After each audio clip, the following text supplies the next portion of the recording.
अस्सलामुअलैकुम। Welcome to my channel. आज बात करते हैं कि कौन है बी टीम।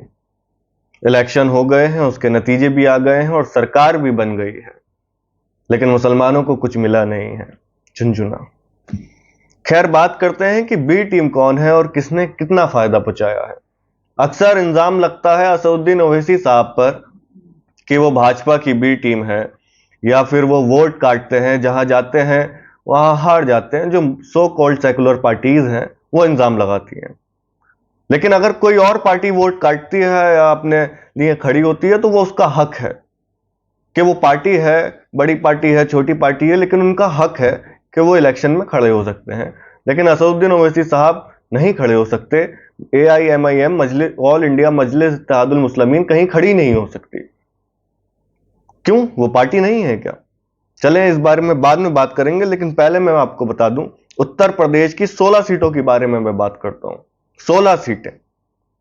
16 सीटें। सबसे पहले मैं फारूकाबाद की बात करूंगा, बहुजन समाज पार्टी की, जो मायावती जी जिसकी अध्यक्ष हैं, उस पार्टी की बात करता हूं, जिसको 0 सीटें मिली हैं, लेकिन वोट कितना काटा है और कितना फायदा पहुंचा है मैं आपको बता देता हूं। फारूकाबाद की बात करता हूं, वहां पर बसपा को जो वोट मिला है वो 45,390 वोट मिला है। और वहां पे जो जीत का अंतर है वो है 2678। वोट कहां कितना मिला है और जीत का अंतर थोड़ा सा है, लेकिन इल्जाम नहीं लगेगा क्योंकि वो उनकी। खैर, फूलपुर की बात करते हैं। बसपा को जो वोट मिला है 82,586। जीत का अंतर कितना है? 4332।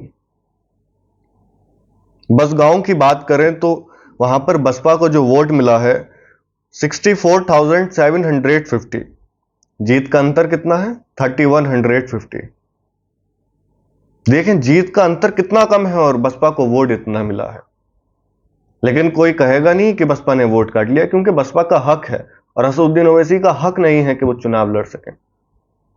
मायावती जी कहती हैं कि मैं आगे से मुसलमानों को टिकट देने का सोचूंगी समझूंगी तब दूंगी टिकट, क्योंकि मुसलमानों ने साथ नहीं दिया।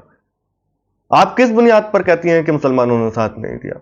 मुसलमानों ने आपका ठेका ले रखा है या आपकी सरकार बनाने का ठेका ले रखा है? किस हक से आपने ये कह दिया? लेकिन असदुद्दीन ओवैसी ऐसी बात नहीं करते हैं। उन पर मुसलमान इल्जाम लगाते हैं, तरह तरह की बातें कहते हैं, लेकिन कभी ये नहीं कहते कि मुसलमानों मैं नहीं लड़ूंगा।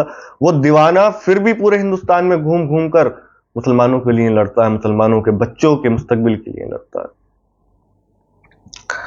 अगर ऐसा असदुद्दीन ओवैसी साहब कर लेते उत्तर प्रदेश के अंदर, तो उत्तर प्रदेश क्या पूरे हिंदुस्तान के मुसलमान असदुद्दीन ओवैसी साहब को बुरा भला बुरा भला बुरा भला क्या क्या कह देते, पता नहीं।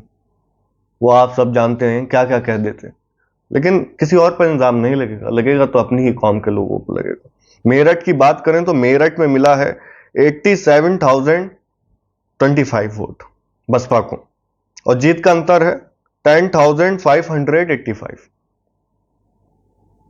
अकबरपुर की बात करें 73,140 बसपा को वोट मिला, जीत का अंतर 44,345। अलीगढ़ की बात करें तो अलीगढ़ में वोट मिला है बसपा को 1,29,929। जीत का अंतर 15,647। भदोही की बात करें तो बसपा को वोट मिला है 1,55,053। जीत का अंतर 44,072। बिजनौर की बात करें, बिजनौर हॉट सीट थी, उसकी बात करें तो बसपा को जो वोट मिला है वो मिला है 2,18,986। जीत का अंतर 37,500। देवरिया की बात करें तो देवरिया में बसपा को वोट मिला है 45,564। जीत का अंतर 34,842। फतेहपुर सीकरी की बात करें तो फतेहपुर सीकरी में बसपा को जो वोट मिला है 1,20,539। जीत का अंतर 43,400। हरदोई की बात करें तो हरदोई में बसपा को वोट मिला है 1,22,629। जीत का अंतर 27,856। शाहजहांपुर की बात करें, शाहजहांपुर में बसपा को वोट मिला है 91,700 और जीत का अंतर 55,379। मिर्जापुर हॉट सीट थी जो भाजपा के सहयोगी दल को गई है, अपना दल, उनको वहां पर बसपा को वोट मिला है 1,44,446। जीत का अंतर 37,810। मिशिक की बात करें तो मिशिक में जो बसपा को वोट मिला है 1,11,945। जीत का अंतर 33,406। उन्नाव की बात करें तो उन्नाव में बसपा को वोट मिला है 72,527। जीत का अंतर 35,818। यह मैं अपने पास से नहीं बता रहा हूं, ये एबीपी न्यूज का डाटा है और उन्होंने ही कहा है कि 16 सीटों पर मायावती जी खेल गई हैं और इंडिया गठबंधन का खेल बिगाड़ा है। क्या 16 सीटें अगर बीजेपी की कम हो जाती तो इस वक्त वो सरकार बना पाती? खैर, बना भी पाती तो बड़ा मुश्किल रहता और कांटे की टक्कर रहती। तो अब ये बताएं कि किसने किसको फायदा पहुंचाया है और किसने वोट काटा है। क्या इन सीटों पर असदुद्दीन ओवैसी लड़े हैं? क्या असदुद्दीन ओवैसी की पार्टी लड़ी है इन सीटों पर? या कोई और भी मुसलमानों की जमात लड़ी है इन सीटों पर? असम जाते हैं तो असम पर बदरुद्दीन अजमल बी टीम है। असदुद्दीन ओवैसी पूरे हिंदुस्तान में घूमते हैं तो वो बी टीम है।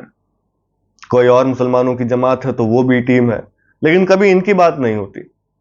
फायदा तो इन्हीं से पहुंचा है ना। कितना कितना वोट मिला, 1-1 लाख से ऊपर वोट मिला है और जीत का अंतर सिर्फ 30,000 40,000 है। तो क्यों बात नहीं करते? मुसलमानों, इन सब लोगों को पहचानो और अपने आप को मजबूत करो। जो 16 सीटें ला सकते हैं वो किंग मेकर बन सकते हैं, क्या तुम नहीं बन सकते? मायावती जी कहती हैं कि आगे से मुसलमानों को टिकट देने का मैं सोचूंगी, क्योंकि मुस्लिम कैंडिडेट को सपोर्ट नहीं कर रहा। मुसलमानों ने ठेका नहीं ले रखा मायावती जी। इस बारे में मैं अलग वीडियो बनाऊंगा, आप देखना।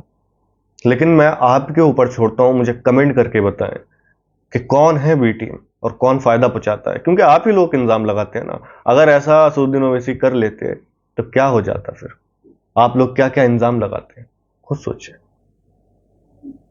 वीडियो को खत्म करता हूं यहीं पर और आप लोगों से एक गुजारिश करता हूं कि आप लोग कहीं ना कहीं प्यार करने में कमी छोड़ रहे हैं। जी, कमी छोड़ रहे हैं। चैनल को सब्सक्राइब करें, वीडियो को लाइक करें, शेयर करें और ज्यादा से ज्यादा जल्दी मेरा जो टारगेट है 1,000 सब्सक्राइबर का, उसको पूरा करने में मेरी मदद करें।